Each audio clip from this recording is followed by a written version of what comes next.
Hello class 12। In this video हम conductance और resistance का जो टॉपिक हम पढ़ रहे थे इसके प्रीवियस हमने रेजिस्टिविटी को कंडक्टिविटी को देखा था कि किस तरीके से उसे मेजर किया जा सकता है, किस तरीके से हम उन्हें काउंट कर सकते हैं। इस वीडियो में हम उसके आगे का टॉपिक प्रोसीड करेंगे। ऑल्सो यहाँ पर हम देखने वाले हैं कि कंडक्टिविटी है वो किन किन चीज़ों पर डिपेंड करती है और कौन कितने टाइप्स यहाँ बताए गए हैं उन मटेरियल्स के जिसमें कंडक्टिविटी फ्लो हो सकती है या नहीं हो सकती। फर्स्ट ऑफ ऑल जो कंडक्टेंस है ये डिपेंड करता है जो मटेरियल है उसके नेचर के ऊपर, जो मटेरियल है उसका क्या नेचर है। तो पहला तो ये बताया गया कि जो कंडक्टिविटी है मटेरियल के नेचर के ऊपर डिपेंड करता है। ऑल्सो सम कुछ ऐसे फिनोमिनन्स है लाइक टेम्परेचर, प्रेशर,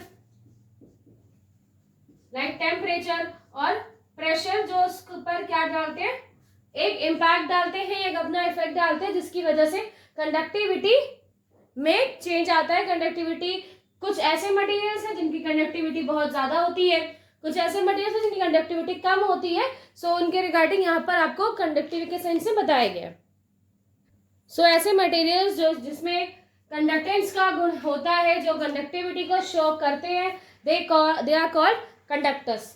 इसके बारे में वैसे हम बेसिकली जो चैप्टर 1 है सॉलिड स्टेट उसमें पढ़ चुके हैं about the conductors, insulators and semi conductors. अगर आपने नहीं देखा था वहाँ वीडियो, वो वाले वीडियो भी आप चेक कर सकते हो।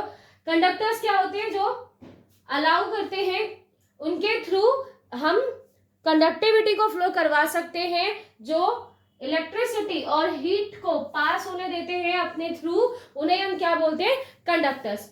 जैसे कि इनमें क्या आते हैं, कुछ मेटल्स, राइट, कुछ मेटल्स आते हैं, बहुत सारे ऐसे मेटल्स हैं जो कंडक्टिविटी को फ्लो करवा सकते हैं। ऑल्सो एलॉयल्स आते हैं इनके अंदर, जो कि मेटल्स एंड नॉन मेटल्स के मिक्स होने से आप बनाए जाते हैं। तो जो एलॉयल्स है वो भी कंडक्टर्स के अंदर आते हैं। और कुछ ऐसे नॉन मेटल्स भी है, ड्यू टू सम रीजन वो कंडक्टर की तरह बिहेव करते हैं, जैसे ग्रेफाइट। ग्रेफाइट हमें पता है वो क्या है, एक नॉन मेटल, लेकिन वो इलेक्ट्रिसिटी को कंडक्ट कर सकता है। ऑल्सो कुछ ऑर्गेनिक पॉलीमर्स हैं जो कि नॉन मेटल्स होते हुए भी कंडक्टिविटी को शो करते हैं, जो इलेक्ट्रिसिटी हीट को पास होने देते हैं थ्रू देम।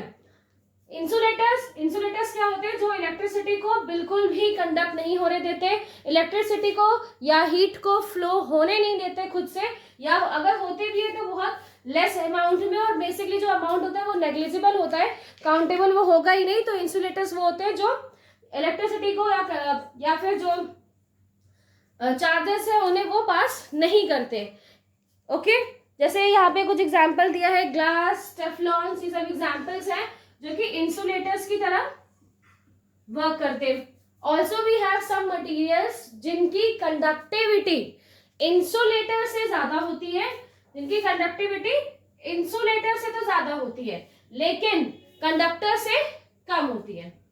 मतलब इन दोनों के बीच में वो आते हैं, जो अगर उसमें हम कंडक्टिविटी चेक करें इन, तो उनमें क्या होगा, कंडक्टर्स के कंपैरिजन वो थोड़ी सी लेस कंडक्टिविटी शो करेंगे, बट इंसुलेटर के कंपैरिजन वो थोड़ी ज्यादा कंडक्टिविटी शो करते हैं, जिन्हें हम क्या बोलते हैं, सेमी कंडक्टर्स।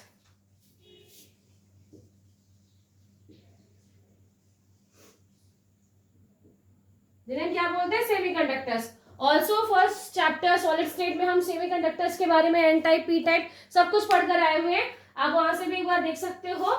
अगर हम ये बात करें कि ये जो तीनों यहाँ पर लिखे हुए हैं, इसमें जो कंडक्टर्स है ये बहुत ज्यादा एक हाई कंडक्टिविटी को शो करता है, एंड वही उनके कंपैरिजन में सो ये क्या करता है, कंडक्टर्स हाई कंडक्टिविटी को शो कर रहा है, और जो इंसुलेटर्स होते हैं वो बहुत लो, बहुत ही ज्यादा लेस या ऑलमोस्ट नेग्लिजिबल कंडक्टिविटी।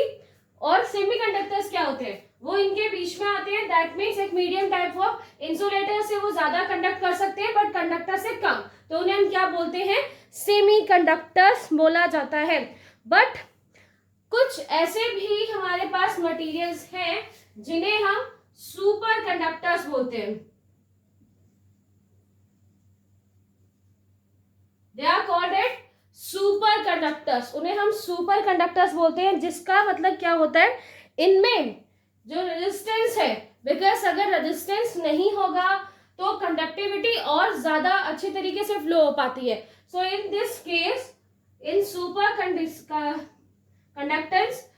कंडक्टर्स जो रेजिस्टेंस होता है वो कितना होता है, जीरो रेजिस्टिविटी यहाँ पर फील होती है. और जीरो रेजिस्टिविटी होने की वजह से इसमें कोई भी प्रॉब्लम नहीं होती और ये अच्छी तरीके से कंडक्टेशन की प्रोसेस इसमें हो सकती है. आपको जैसे कि मैंने प्रीवियस बताया है कि रेजिस्टिविटी कंडक्टिविटी का क्या होती है, जस्ट अपोजिट है. अगर रेजिस्टिविटी बिल्कुल भी नहीं है, रेजिस्टिविटी है ही नहीं, कोई प्रॉब्लम नहीं है, तो कंडक्टिविटी उतनी ही ज्यादा होगी. और जिसमें कंडक्टिविटी बहुत ही ज्यादा ऑलमोस्ट इनफाइनाइट कंडक्टिविटी यहाँ बताई गई है कि इतनी ज्यादा है कि उसे हम मेजर भी नहीं कर पाते. सो उन्हें हम क्या बोलते हैं, सुपर कंडक्टर्स बोलते हैं. और इनकी जो रेजिस्टिविटी है वो जीरो होती है. अर्ली टाइम में यानी कि पहले जब चीजें उतनी हमें पता नहीं थी तो उस टाइम ये बताया गया था कि कुछ मेटल्स या कुछ ही एलॉयल्स ऐसे हैं जो सुपर कंडक्टर की तरह बिहेव करते हैं.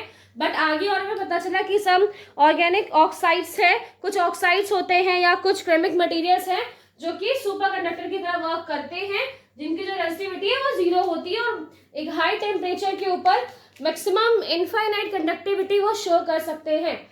We already know about the conductor, semiconductor and insulators. इसको प्रीवियस हम पढ़ भी चुके हैं.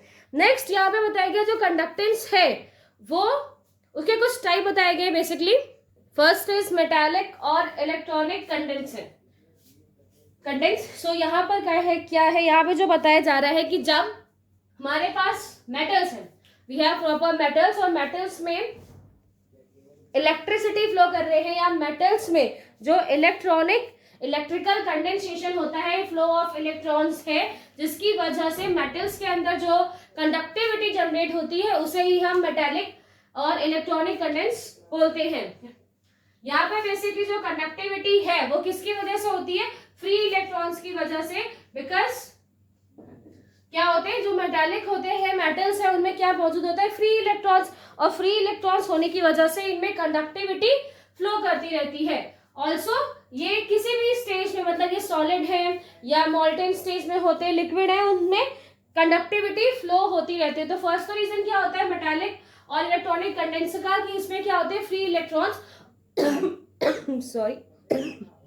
सो in case of metallic conductance जो कंडक्टिविटी होती है वो फ्री इलेक्ट्रॉन्स की वजह से होती है. बिकॉज फ्री इलेक्ट्रॉन्स मूव करते रहते हैं, जिसकी वजह से हमें कंडक्टिविटी देखने को मिलती है. नेक्स्ट कुछ ऐसे फीचर्स हैं जिन पर ये कंडक्टिविटी डिपेंड है. तो हम यहाँ पे जो किस पर वो डिपेंड है ये देखते हैं. First, it depends on the nature and structure of metal. हम कौन सा मेटल ले रहे हैं, उसका नेचर कैसा है, ठीक है, उसका नेचर कैसा है, ऑल्सो स्ट्रक्चर कैसा है. बिकॉज हमने क्या देखा कि लास्ट ऑर्बिट या जो वैलेंस शेल है वहां पर जो बेसिकली इलेक्ट्रॉन्स है या फ्री इलेक्ट्रॉन्स जो वहां पे मौजूद है, उन फ्री इलेक्ट्रॉन्स की वजह से क्या होता है, मूवमेंट होता है. तो वो कैसे नेचर का है, कितने फ्री इलेक्ट्रॉन्स मौजूद है, स्ट्रक्चर कैसा है. तो फर्स्ट तो ये डिपेंड करती है, जो ये कंडक्टिविटी है वो डिपेंड करती है on the nature and the structure, of the metal. Next is it depends on number of valence electron. कितने वैलेंस इलेक्ट्रॉन है इन योर वैलेंस शेल. जो वैलेंस शेल के इलेक्ट्रॉन्स हैं उनके ऊपर भी डिपेंड करता है. बिकॉज जैसे कि मैंने भी बोला, टोटली इलेक्ट्रॉन्स पर ही डिपेंडेंट है, उसका नेचर कैसा है, कितने इलेक्ट्रॉन्स हैं. इजीली वो इलेक्ट्रॉन रिमूव कर देता है या फिर इलेक्ट्रॉन रिमूव करने में उसे थोड़ा सा हमें प्रेशर या एनर्जी देनी पड़ती है. तो बस इन्हीं सब चीजों के ऊपर जो उसकी कंडक्टिविटी है वो डिपेंड करती है. First on the nature and the structure, next the number of valence electron. Also last जो पॉइंट है दैट इज टेम्परेचर. टेम्परेचर के ऊपर भी कंडक्टिविटी डिपेंड होती है. इन स्टार्टिंग जब हम क्या करते हैं, टेम्परेचर इंक्रीज करना स्टार्ट करते हैं. जैसे फॉर एन एग्जाम्पल कोई मेटल है, इसके चारों तरफ क्या होते हैं, इलेक्ट्रॉन्स इस तरीके से. अब एक मेटल तो होगा नहीं, बहुत सारे मेटल्स होते हैं. तो यहाँ पर भी मेटल्स है, इसके चारों तरफ भी इलेक्ट्रॉन्स होंगे, यहाँ भी मेटल्स है, इससे यहाँ भी इलेक्ट्रॉन्स होते हैं. तो जब हम इन स्टार्टिंग में टेम्परेचर देना स्टार्ट करते हैं, सो ऑफ कोर्स कंडक्टिविटी तो हो ही सकती है क्योंकि फ्री इलेक्ट्रॉन्स हैं, और जैसे ही आप उसे टेम्परेचर देते हो तो वो कंडक्टिविटी स्टार्टिंग में तो बढ़ती है, लेकिन ऑलरेडी इतना मूवमेंट हो रहा है फ्री इलेक्ट्रॉन्स का, हम इन्हें और ज्यादा और मतलब एक सेट टेम्परेचर से ज्यादा या बहुत ज्यादा टेम्परेचर इनका राइज अप करने लगते हैं, तो उस कंडीशन में जो यहाँ पर कर्नल्स बने हुए हैं वो कर्नल्स अफेक्टेड हो जाते हैं, और जो स्ट्रक्चर है मतलब वो यूनिक स्ट्रक्चर है जिसमें कंडक्टिविटी फ्लो हो रही है वो स्ट्रक्चर डैमेज होने लगता है, स्ट्रक्चर खराब हो जाता है, जिसकी वजह से टेम्परेचर देने पर, वैसे तो आपके माइंड में ये चल रहा होगा कि फ्री इलेक्ट्रॉन्स है, हमने टेम्परेचर दिया तो वो और अच्छे तरीके से मूव करेंगे, इनिशियली वो करते हैं, लेकिन आफ्टर सम टाइम जैसे जैसे आप टेम्परेचर को बढ़ाते जाओगे वैसे वैसे उसकी कंडक्टिविटी कम होती जाती है। सो while increasing the temperature conductivity metallic conductance की कम होने लगती है, डिक्रीज करने लगती है। ठीक है, अगर आप क्या करोगे, टेम्परेचर आप बढ़ाओगे तो उससे कंडक्टिविटी डिक्रीज होने लगती है। क्यों डिक्रीज होने लगती है? क्योंकि जो वहां पर इलेक्ट्रॉन्स हैं वो मूव करना स्टार्ट करते रहते हैं, जो बिकॉज वैलेंस शेल के इलेक्ट्रॉन्स है वो फ्री इलेक्ट्रॉन्स मूव कर रहे हैं, बट बहुत ज्यादा टेम्परेचर देने पर जो उसके कर्नल्स है ये भी यहाँ से मूव कर जाते हैं, और जो स्ट्रक्चर है जिस स्ट्रक्चर में कंडक्टिविटी फ्लो हो रही है वो स्ट्रक्चर फिर खराब होने लगता है, जिस वजह से मेटालिक कंडक्टिविटी फिर खत्म होने लगती है। Next type is electrolytic and ionic conductance. Electrolytic and ionic conductance में क्या होता है, जैसे कि हमने प्रीवियस बोला कि मेटल्स है, मेटल्स के अंदर फ्री इलेक्ट्रॉन्स और मूवमेंट होता है, बट इलेक्ट्रोलाइटिक का क्या मतलब है?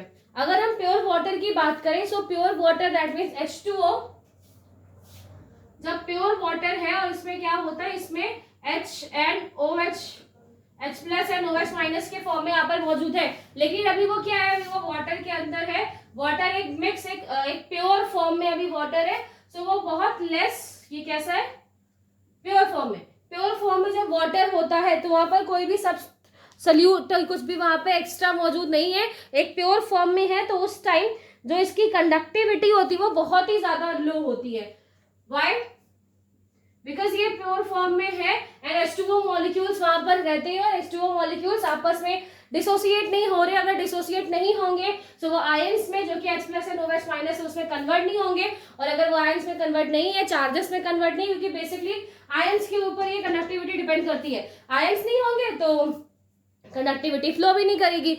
सो यहाँ पर एक प्योर हम बात करें, प्योर वाटर की बात करें, तो वहां पर जो कंडक्टिविटी है बहुत ज्यादा लेस होती है, लेकिन कुछ ऐसे इलेक्ट्रोलाइट्स होते हैं, उन इलेक्ट्रोड्स को हम वहां पर अगर ऐड करते हैं, अगर हम यहाँ पर क्या करते हैं, कुछ इलेक्ट्रोलाइट्स ऐड कर देते हैं, तो जैसे आप उसमें इलेक्ट्रोलाइट ऐड करते हो, जो ये वाटर है वो आयंस के फॉर्म में कन्वर्ट हो जाता है, डिसोसिएट हो जाता है, और ये H plus and OH minus में चेंज हो जाता है। जैसे ये डिसोसिएट होने लगेगा तो वहां पर आयंस बन जाएंगे, पॉजिटिव एंड नेगेटिव चार्ज बनने लगते हैं। अब पॉजिटिव नेगेटिव चार्ज बनने लगेंगे, सो वो क्या करते हैं, कंडक्टिविटी को स्टार्ट कर देते हैं, बिकॉज यहाँ पर जो कंडक्टिविटी है वो आयंस की वजह से हो रही है, इसीलिए हम इसे आयनिक कंडक्टेंस बोलते हैं। ये बेसिकली कैसे होता है कि आप उसमें कुछ ऐसे इलेक्ट्रोलाइट्स ऐड कर दो जिसके वजह से डिसोसिएशन की प्रोसेस हो जाती है, एंड आफ्टर द डिसोसिएशन जो भी मॉलिक्यूल है वो आयंस में कन्वर्ट हो जाता है, H प्लस OH माइनस के फॉर्म में, वाटर की हम बात करें तो उसमें कन्वर्ट हो गया, और देन वो कंडक्टिविटी फ्लो करने लगता है। तो this type of conductance is called ionic and electrolytic conductance. ये जो कंडक्टेंस है वो भी कुछ चीजें हैं जिन पर डिपेंड करता है। सो फर्स्ट एक एक करके हम इनकी डिपेंडेंसी को चेक करेंगे। First, it depends on nature of electrolyte, क्योंकि जैसे कि मैंने बोला कि इलेक्ट्रोलाइट्स के ऐड करने के बाद ही उसमें डिसोसिएशन होगा, चार्जेस जनरेट होंगे, तो पहले तो ये उस इलेक्ट्रोलाइट पर ही कंप्लीटली डिपेंड होता है कि उसका नेचर कैसा है। वो इस जो भी, अगर हम एक प्योर वाटर का एग्जांपल लें तो उसमें जो H2O है उसे वो ब्रेक कर पा रहा है, डिसोसिएट कर पाता है या नहीं कर पाता, कर भी पाता है तो वो कितने अमाउंट में कितने आयंस वहां पे बन रहे हैं। अगर वो कम आयन वहां पे बनेंगे तो इलेक्ट्रिसिटी फ्लो होगी बट थोड़ी कम, अगर वो ज्यादा अमाउंट में बनते हैं तो वो ज्यादा इलेक्ट्रिसिटी वहां पे फ्लो होती है। सो ये डिपेंड, फर्स्ट पॉइंट ये डिपेंड करता है on the nature of electrolyte. It's also depend on the size of ion, that means size of ion, जो कैटायन एनायन यहाँ पे बन रहे हैं, पॉजिटिव एंड नेगेटिव चार्जेस बन रहे हैं, वो उनका साइज दैट मीन्स कितने ज्यादा अमाउंट में बन रहे हैं या फिर कैसा उनका साइज है उन आयंस का, उनके ऊपर भी डिपेंड करता है। ऑल्सो जो उनकी मिक्सिंग हो रही है, सॉल्वेशन दैट मीन्स जो आपस में वो मिक्स हो रहे हैं, जो इलेक्ट्रोलाइट लिटिक सोल्यूशन है या जो इलेक्ट्रोलाइट्स है, वो जिस भी सॉल्वेंट में आप उसे डाल रहे हो उसमें वो किस तरीके से मिक्सअप हो जाते हैं, उन पे भी डिपेंड करता है जो कंडक्टिविटी है वो कैसे यहाँ पर फ्लो होगी। Third, it's depend on the nature of solvent. अब जिसमें आप उसे डिसॉल्व कर रहे हो, जैसे अगर हमने यहाँ पे फॉर एग्जाम्पल वाटर लिया हुआ है, ऑल्सो अगर आप कोई दूसरा सॉल्वेंट लेते हो तो उस सॉल्वेंट का क्या नेचर है, उस सॉल्वेंट के नेचर पर भी कंडक्टिविटी डिपेंड होती है। जैसे कि मैंने आपको प्रीवियस बताया था, लाइक डिसॉल्व लाइक, मतलब अगर वो आयोनिक है या सॉरी पोलर है तो वो पोलर में ही डिसॉल्व होगा, नॉन पोलर है तो नॉन पोलर सॉल्वेंट है तो नॉन पोलर सॉल्वेंट के साथ ही वो सोल्यूशन बनाता है। तो वो कैसा सॉल्वेंट है, आपने पोलर नॉन पोलर को अगर अलग अलग मिला दिया तो वहां पर उसकी कंडक्टिविटी इफेक्ट होगी। सो ये सारी चीजें कि सॉल्वेंट का नेचर कैसा होता है। Also the concentration of electrolyte, जो कंसेंट्रेशन है, जो इलेक्ट्रोलाइट हमने ऐड किया है उसका क्या कंसेंट्रेशन है, कंसेंट्रेशन ज्यादा है सो ज्यादा कंडक्टिविटी फ्लो हो सकती है, कंसेंट्रेशन कम है, लो कंसेंट्रेशन है सो लेस कंडक्टिविटी। सो ये भी कंसेंट्रेशन के ऊपर भी डिपेंड करेगा कि कितने ज्यादा या कितनी कम कंडक्टिविटी फ्लो होती है। The last point is temperature. Temperature के ऊपर कंडक्टिविटी डिपेंड है इन दिस केस, जहां पर जब आप उसे एनर्जी देते हो, यानी कि जब हम उन्हें टेम्परेचर दे रहे हैं, टेम्परेचर जब आप उसका इंक्रीज करोगे तो यस यहां पर भी क्या होगी, कंडक्टिविटी इंक्रीज होती है। ऐसा क्यों है, अब यहाँ पर आप टेम्परेचर दे रहे हैं तो कंडक्टिविटी क्यों इंक्रीज हो रही है, बिकॉज जब आप उसे कंडक्टिविटी दोगे तो वो मॉल्टन स्टेज में चेंज हो जाएगा, और जो मॉल्टन स्टेज में चेंज होगा तो उसमें क्या होगा, जो आयंस है मॉल्टन जैसे सॉलिड है तब वो मॉल्टन की स्टेज होगा, अगर सॉलिड है तो वो क्या लिक्विड है तो वो क्या होगा, धीरे धीरे जो चार्जेस हैं उसमें वो चार्जेस जनरेट होंगे जैसे जैसे आप टेम्परेचर बढ़ाओगे, और अगर टेम्परेचर बढ़ाने से charges positive negative charge generate हो जाएंगे तो उससे कंडक्टिविटी और प्रॉपर तरीके से फ्लो होना स्टार्ट हो जाती है। सो यहाँ पर आपको बताया गया है कि किस तरीके से जो कंडक्टिविटी है वो इलेक्ट्रोलाइटिक सोल्यूशन में इलेक्ट्रोलाइटिक कंडेंसेशन में फ्लो होती है, साथ में जो मेटालिक कंडेंसर उसमें फ्लो करती है, और ऑल्सो कौन कौन से टाइप्स है जिस पे ये डिपेंड करती है।